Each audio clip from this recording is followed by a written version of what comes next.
Hi everyone, welcome back to episode 2 of our Palette Pop English paper piecing series where we're walking step by step through this beautiful wall hanging. You should have all of your shapes basted and organized into their sections, and today we are going to stitch zone 1, which is this whole middle that you see here.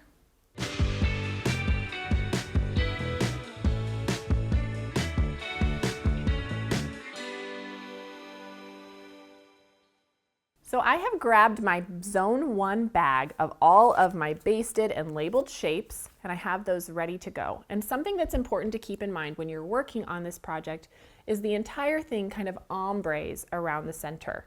And so once you've figured out one color, typically you're going to repeat that exact same process in each of those different shades. And so I have the shapes for the pink portion of this center. And once I show you how to do this, you're just going to repeat it with every single color. So I have those laid out, and of course my middle here, everything's labeled to keep it all straight. And I also have a needle threaded with just some silver thread. If you like to change your thread color, feel free. But I've found if I just use, a very, very light silver gray, it will just blend with everything and you don't really see those stitches. So let me show you here how to knot this really quick, or how I like to knot it. There's lots of ways to knot your thread, but I am just going to lay this thread across my pointer finger. So we're going to cross it so it makes an X. And then I'm going to place my finger and I'm going to roll those threads between my thumb and my pointer finger.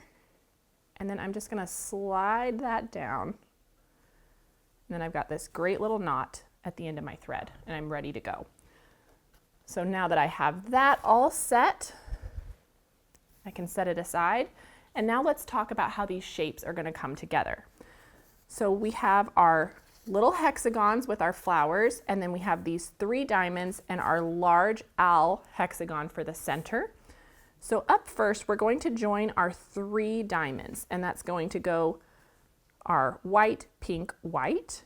And so how I like to do that is I'll start by stitching here, going down and then pivoting back up at the top. And that's just going to minimize the number of times I need to knot, trim and re-knot my thread. And so I'm going to begin by folding these back just like so. And I am going to place my needle right through the edge. If you have never done English paper piecing before, you just want to catch that tiny little fold of fabric that's right on the edge of those papers. You don't want to go through the papers themselves. And so we're going to take that first stitch, and I like to do a couple of stitches right there to lock it in place. So now that I've done those lock stitches there at the beginning of this seam, I'm just going to continue with a whip stitch down the side of this shape until I get to the other end. I like to keep my stitches fairly close together, but this is a perfect time to turn on a favorite show, listen to an audiobook or some great music, and just enjoy the nice, relaxing process of working on your English paper piecing. And remember, once you have all of these shapes basted and ready to go, they're wonderful to take with you on trips, if you're riding along in the car, and you'll be really surprised at how quickly they start to take shape. So one thing you might notice is these little tails here at the end as I'm approaching it. I just kind of hold them out of the way for now. As long as I'm stitching the correct layers of my fabric, all of that's going to be hidden behind in the seams, and so you don't have to worry about it. So I'm just going to stitch there. And just like we did that lock stitch at the beginning, I'm going to go ahead and make sure I'm securing that point really, really well. And then I'm not going to trim my thread. I'm going to leave that just like so. And then I can open this up. You can see how great that's looking. Easy peasy. And then we're going to add this other diamond on the opposite side. So I don't even have to trim my thread at all. I can just pick my needle back up and come down this other side, again doing that lock stitch right at the beginning to get things started, and then just stitching away.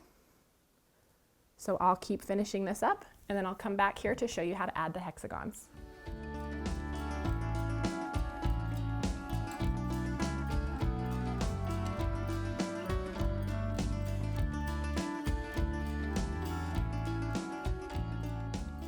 All right, so I am at the end of this run, and so I am to a place where I'm going to go ahead and knot this off. So I'm going to take one more stitch here through both of those layers, and then I'm going to pull this up, leaving just a little loop here that I can slide my needle through and tugging that knot in place.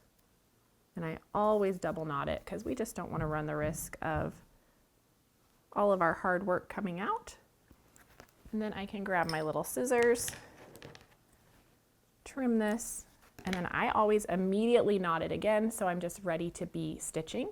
So same thing, just crossing that over, rolling it between my fingers and sliding it down.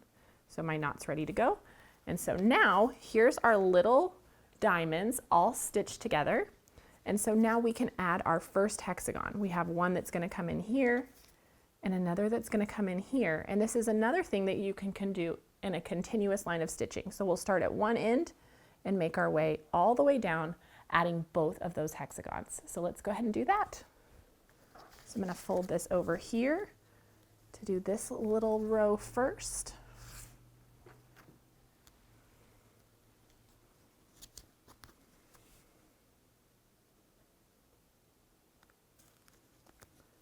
Again, just fold that little tail out of the way.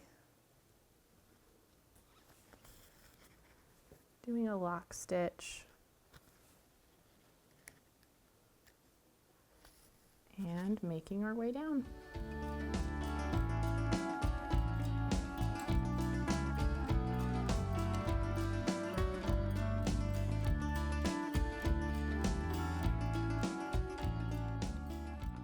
Okay, so we've stitched this first little run of our hexagon, and so now you can fold this back and see that's where we need to go. And once you have some papers in here, just remember you can fold those right through the middle. You just want to make this go wherever you need it to go. And so now I'm going to line up these two edges and just continue my stitching.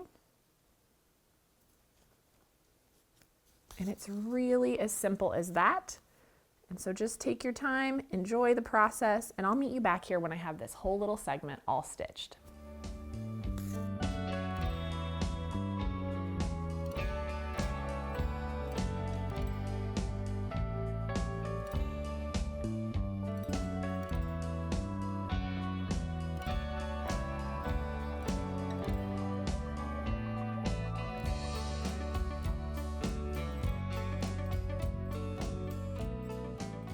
All right, I have my little pink section all stitched together here, and here is our middle with our owl, and this piece is just gonna set in right here. But I do wanna show you, once you've made this little section, every other color is stitched exactly the same way. So I have a lot of this done ahead of time for you, and so you can see it's the exact same shape. Here's our purple, blue, green, yellow, orange, and this, of course, is where the pink one that we made is going to fit in. And remember, you can fold this exactly how you need it to be. We'll stitch down this side and then maneuver this to attach the middle. Don't be afraid to bend the papers, because when we get all of this done, as we make our way out, we can actually remove the ones in the middle. That will make it easier to manage as we continue to add more and more shapes. So I am going to fit this one in here, and I'll go ahead and finish this entire zone 1, and I'll see you next time as we stitch zone 2. Hey everyone, thank you so much for watching at home. We're so excited to be almost 1 million quilters strong here at Missouri Star. And so if you haven't already joined our family, be sure to subscribe and hit that notification bell so you can be notified of all of our future tutorials, and we'll see you soon.